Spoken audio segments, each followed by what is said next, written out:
The night shift nightmare. Starting my first night shift at the 24-hour Walmart, I was nervous, but eager to prove myself. The manager gave me a quick tour, pointing out the basics, the stockroom, the aisles, and the break room. As the clock struck midnight, the store became eerily silent, a stark contrast to the bustling environment I had seen earlier in the day. I was restocking shelves when I first heard a faint, scratching noise coming from the far corner of the store. I brushed it off, thinking it was just the air conditioning kicking in.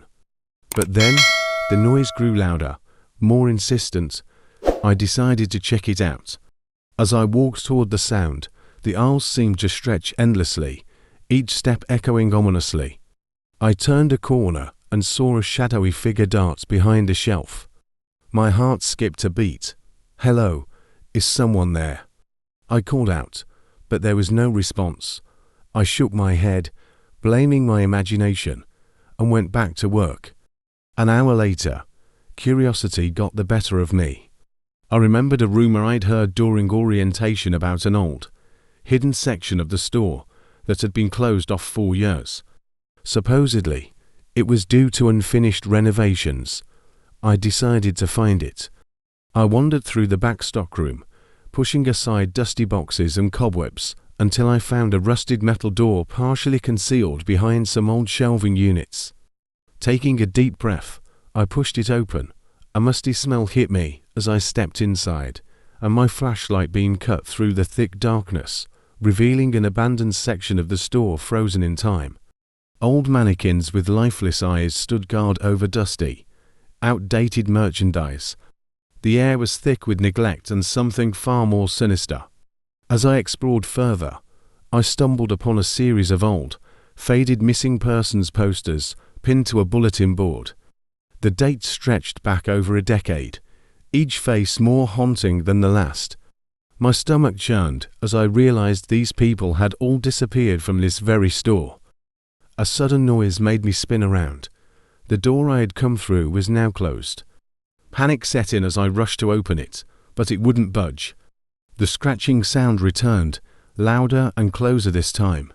I turned my flashlight toward the source and saw them shadowy figures moving toward me, their eyes glowing faintly in the darkness. Terrified, I backed away, only to trip over a pile of old merchandise. As I scrambled to my feet, one of the figures reached out, and I felt a cold, bony hand brush against my arm. "Help us," a voice whispered, sending chills down my spine. Realizing these were the spirits of the missing people, I knew I had to find a way to help them. I searched the room desperately and found an old journal tucked away in a drawer.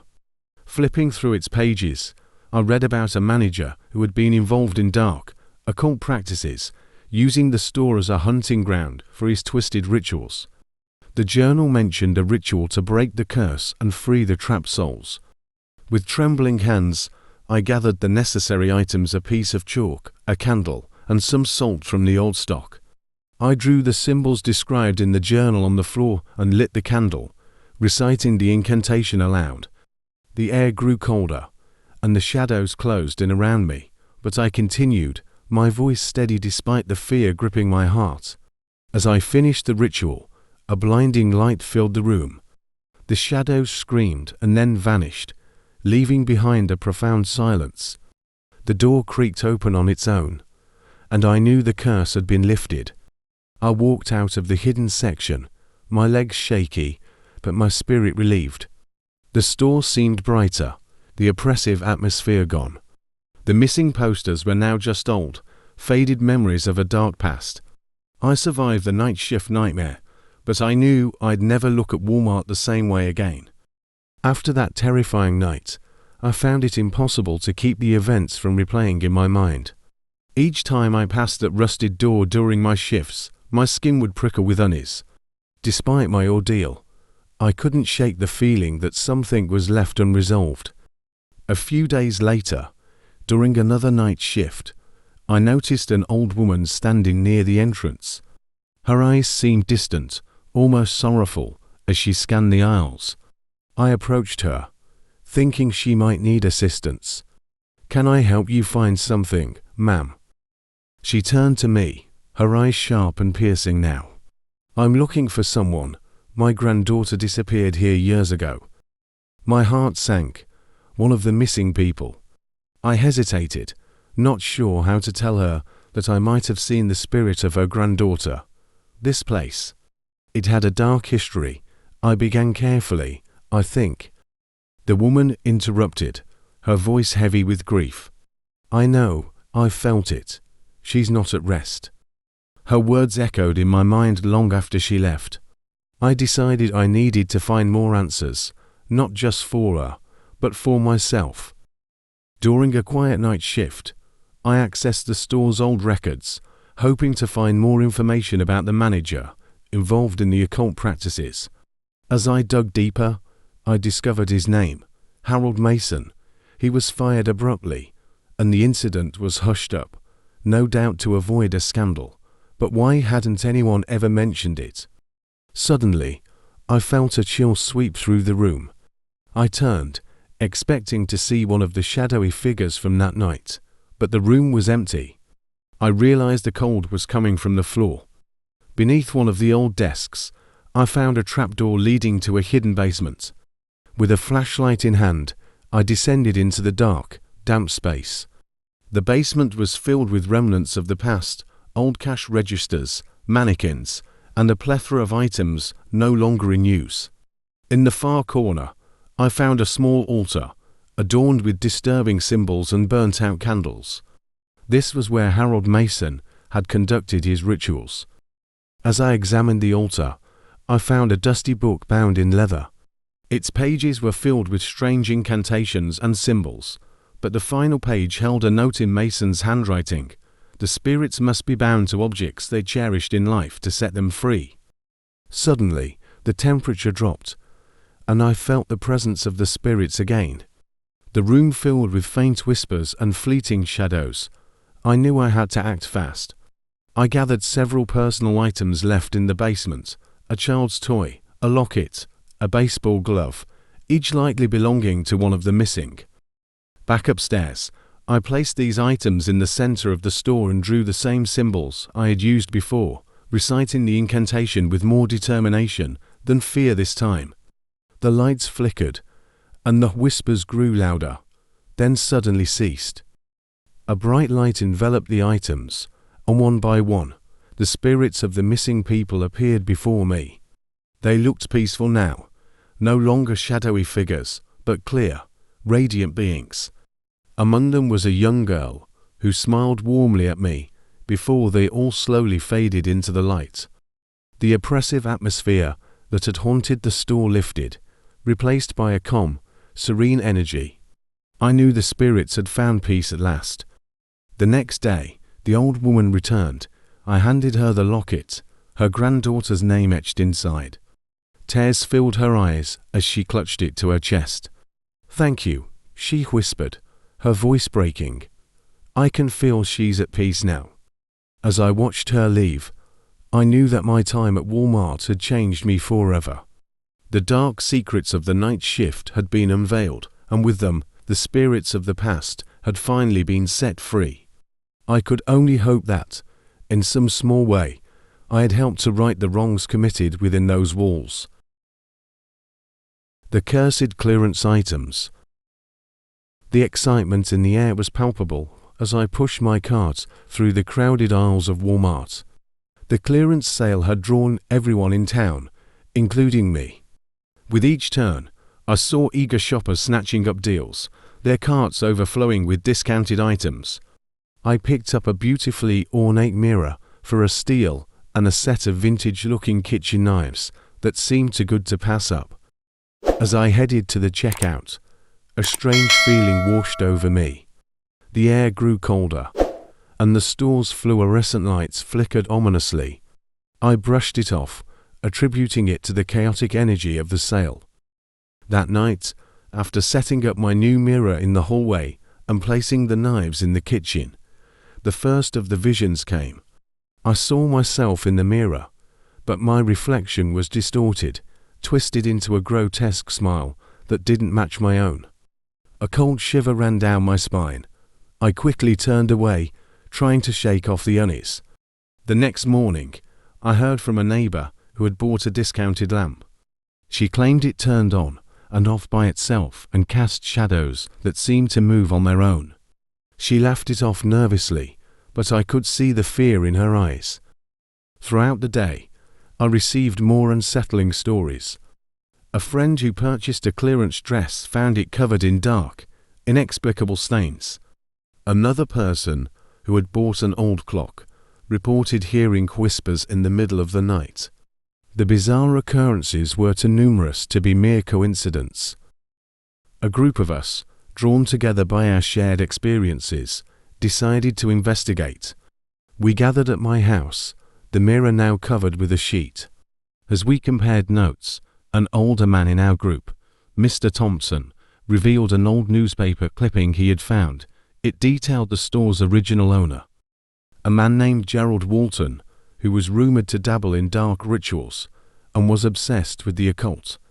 He had disappeared under mysterious circumstances decades ago, and the store had changed hands several times since then. We realized that the items we bought were somehow linked to Walton's dark practices.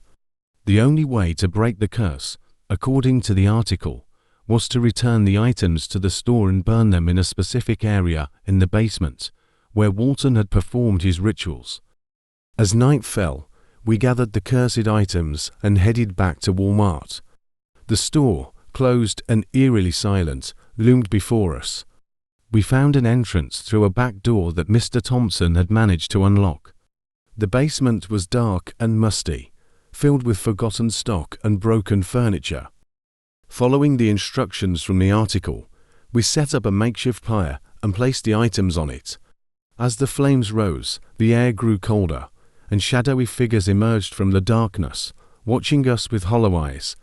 We chanted the incantations Mr. Thompson had found, our voices trembling with fear. Suddenly, a loud crash echoed through the basement, and the figures moved closer. Just as we thought all was lost, the fire flared up, engulfing the cursed items completely. The shadows let out a deafening screech before dissipating into the smoke.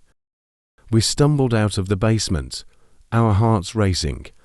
The curse was lifted, and the strange occurrences stopped. As we parted ways, we couldn't shake the feeling that we had narrowly escaped a fate worse than death.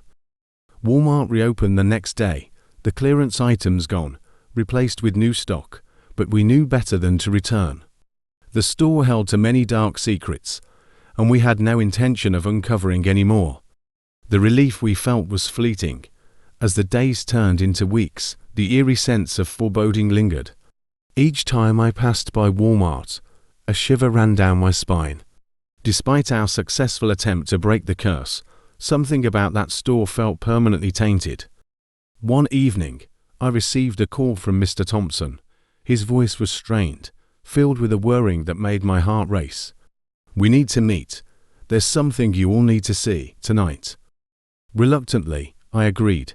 We met at his house. The group reassembled, each of us wearing expressions of anxiety. Mr. Thompson led us to his living room, where an old, leather-bound book lay on the coffee table.